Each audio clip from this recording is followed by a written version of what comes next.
Tumekutana na gari nyingi sana zenye changamoto hii ya map card, hasa kwenye gari aina ya Harrier, Anaconda pamoja na Land Cruiser. Imekuwa ikiwanyima raha watumiaji wa gari hizo. Utakuta gari ni jipya, lakini mfumo mzima wa redio haufanyi kazi kwa sababu ya kuibiwa au kutokuwepo na map card, na huwa inakulazimu uipate card ile ile iliyokuwa ikitumika kwenye gari hilo.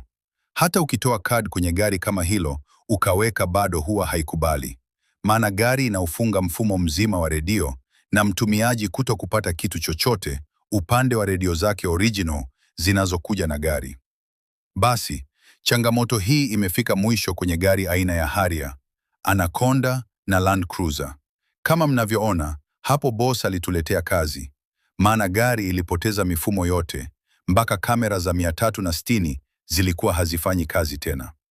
Lakini tukaweza kuprogram kila kitu kikarudi kuwa sawa, pamoja na kuibadilisha lugha kutoka Kijapani kwenda Kiingereza.